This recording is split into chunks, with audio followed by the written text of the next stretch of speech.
पहिली शाळा उभारणार आहे आणि मी त्या शाळेची पहिली शिक्षिका आणि मुख्याध्यापिका सुद्धा.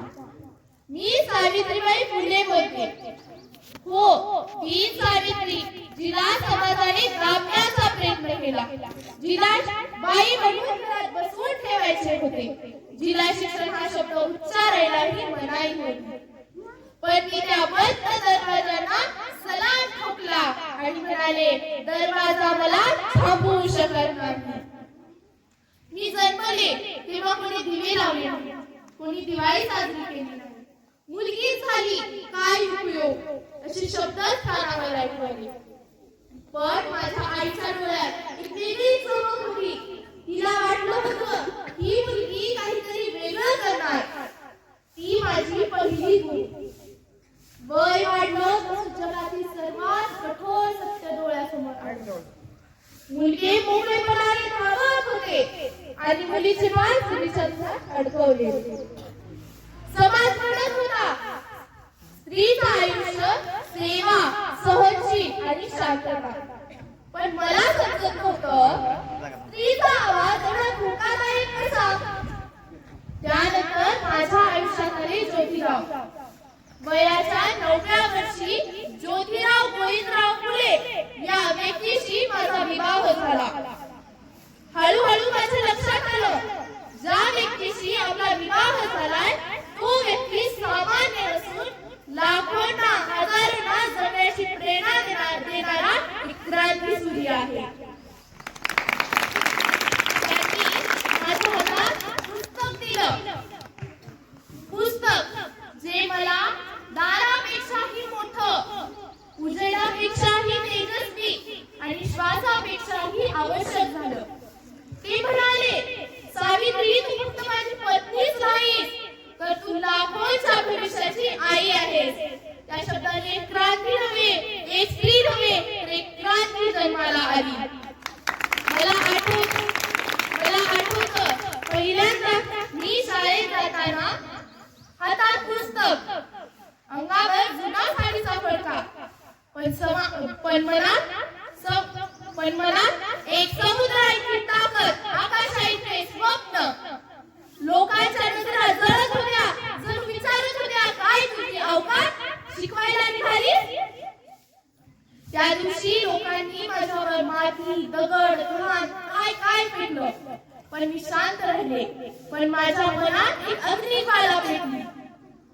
मी पहिल्यांदा जेव्हा वर्गात प्रवेश केला तेव्हा त्या छोट्या मुलीचे थरथरणारे हात, डोळ्यात भीती आणि चेहऱ्यावर असलेलं अज्ञानाचं ओझं सर्व येऊन माझ्या छातीला आदळलं. मी त्यांच्या शेजारी बसले, त्यांचा हात हातात घेतला आणि म्हणाले, तुम्ही फक्त अक्षरच लिहित नाही आहात तर तुम्ही तुमची ओळख लिहित आहात. त्या छोट्या अशा बोटांनी जेव्हा पहिलं अ अक्षर लिहिलं तेव्हा ते फक्त पाठीवरच उमटले नाही तर ते अंधाराला पडलेली पहिली भेग होती. पण समाज आपले पाय रोवून उभा होता. एक महाजन ओरडला, ही स्त्री पाप करते, मुलींना शिकवते. एक जण म्हणाला, शिकलेल्या स्त्रिया घर मोडतात. दुसरा म्हणाला, शिकली तर पतीला उत्तर देईल. मी हसले. मला समजत होतं की त्यांना त्यांची सत्ता, त्यांचा अहंकार गमावण्याची भीती वाटत होती. मी उभे राहिले, त्यांच्या डोळ्यात डोळे घालून म्हणाले, तुमचा धर्म जर अज्ञानावर चालत असेल तर तो धर्म मला मान्य नाही. तो क्षण माझ्या आयुष्यातील सर्वात बंड होता. हा लढा फक्त बाहेरच नव्हता तर घराघरात होता. पित्यांनी मुलीला शाळेत जाण्यास मनाई केली होती. मुलींना मार, शिक्षा काय सहन करावं लागलं. एक पिता हरिभाऊ त्याच्या मुलीला लक्ष्मीला ओढत म्हणाला, शिक्षित आणि आमचं नाक कटवशील. त्या मुलीचे डोळे अगदी पाणावलेले. ती म्हणाली, मी चूक करते का. त्या क्षणी माझं मन तुटलं. मी तिच्या डोळ्यात पाहून सांगितलं, चूक तू नाही बाळा, तर चूक हा समाज करतोय. तेवढ्यात तिची आई पुढे आली. मुलीच्या अंगावर हात ठेवला आणि म्हणाली, शिक बाई शिक, तुझं उभं राहणं माझा अभिमान आहे. त्या आईचा आवाज तोच माझा विजय. काळ गेला, अनेक मुली येऊ लागल्या, काही गीत गीत, काही धावत धावत, काही कपड्यांमध्ये पाठी लपवत. एक पहिल्यांदा एका दिवशी शाळेच्या समोर लांब रांग दिसली.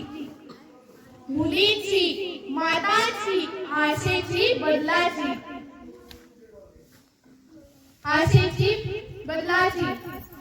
मी ज्ञानात अज्ञान मोठं असतं, पण त्यापेक्षाही मोठी असते एक ज्ञानाची ठिणगी. ती ठिणगी फक्त मी पेटवली, पण तिचा प्रकाश लाखोंच्या घरातून पसरत गेला. आज मी इथे उभी आहे आणि सांगते, मी सावित्रीबाई फुले. मी एका स्त्रीचं नाव नसून मी प्रत्येक स्त्रीच्या मनातील आत्मविश्वास आहे. मी प्रत्येक मुलीच्या डोळ्यातलं स्वप्न आहे. मी प्रत्येक अन्यायाविरुद्धची ठिणगी आहे. तुम्ही मला दाबण्याचा प्रयत्न केला, पण मी फुलले. तुम्ही मला थोपण्याचा प्रयत्न केला, पण मी उमगले. तुम्ही मला नाही म्हणालात, पण समाजाने मला हो, इतिहासाने मला हो म्हटलं. काय मिळवलं मी? प्रतिष्ठा, पुरस्कार नाही. मी मिळवलं मुलींच्या चेहऱ्यावरची शिक्षणाची चमक. ही चमक माझं धन, माझा विजय, माझं श्रेष्ठत्व, माझं मी आहे. आणि आज मी सावित्रीबाई फुले या काळातून बोलते, जोपर्यंत एकही मुलगी शिकण्यापासून थांबली जाईल, तोपर्यंत माझं काम संपलेलं नसणार. कारण मी एक स्त्रीचं नाव नसून मी एक चळवळ आहे. मी एक लढा आहे. मी एक ज्योत आहे. जिथे जिथे स्त्री धडपडली जाईल, तिथे तिथे माझा आवाज पुन्हा घुमत राहील. तिथे तिथे माझा आवाज पुन्हा घुमत राहील. शेवटी मी तुम्हा सर्व मुलींना एवढा संदेश देऊ इच्छिते, मुलीनो, मी जेव्हा ज्ञानाचा दिवा हाती घेतला, तेव्हा लोकांनी माझ्यावर दगड घाण फेकली, पण मी शांत राहिले. पण आता तुम्हाला शाळा आहे, पुस्तकं आहेत, संधी आहे, पण तुम्ही का थांबता? एक गोष्ट लक्षात ठेवा, शिक्षण म्हणजे